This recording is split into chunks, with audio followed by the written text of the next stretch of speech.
Hi, my name is Xinyu Li, and in this self-reflection video, I will talk about what I learned during these 10 weeks and how I will apply this to my future career. Before taking this course, I saw that ethical issues and how to be an authentic leader needed to be practiced in the workplace.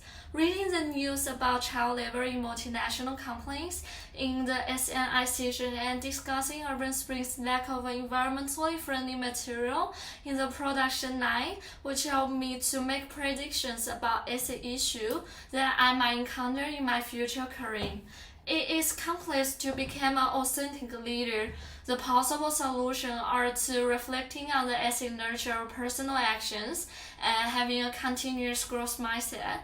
In my previous experience as a team leader of a merger and acquisition project, I was always ignoring the fact that employees have heavy workloads that require overtime to complete. After a week's course discussion with GRIP, being immoral is also an unethical behavior. I realized my previous leading way could be a sign of disrespect for employees, which is unethical. The action I taken is by utilizing the hiring window to do the self-improvements. To understand my blind area more, I started to ask my staff about me, and from their feedback, I learned that I was too serious at work, which means others are afraid of communicating with me.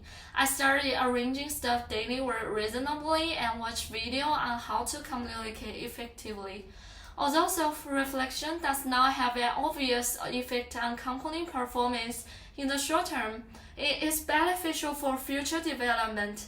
After going through the concept about the importance of following sustainable development goals, I started to reflect that as a member of the company, I had not paid attention to the company implementation of SDGs principles. I noticed that the food served at noon in our company cafeteria was always in disposable plastic packaging, which is not in line with the behavior advocated by SDGs. The solution I have in mind is to ask the company to buy recycled boxes. However, when I expressed my idea, I met with some disagreements from the company employees who saw that disposable packaging was more convenient. Through the learning of giving voice to value concept, I choose to insist my idea, and companies have now tried to buy some of the recycled packaging for use in the cafeteria.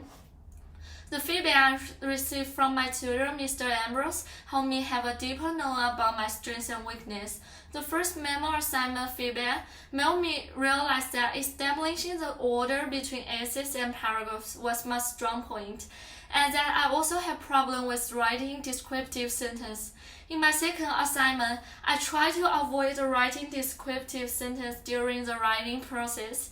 As through the tutor's feedback, I realized that I have not added references in many places and had not double-checked the submission process, which alerted that my tendency to be careless. In my future work and study, I will always check for error when I finish tasks. Following learning swap analysis in week 9 tutorial, I identified the feedback given to me by the tutor as strengths and weaknesses to help me understand myself better. To summarize, MGMT5050 helped me to understand myself more specifically, and I would also like to take this opportunity to thank Dr. Grebe and my tutor, Mr. Ambrose, for their coaching during these 10 weeks.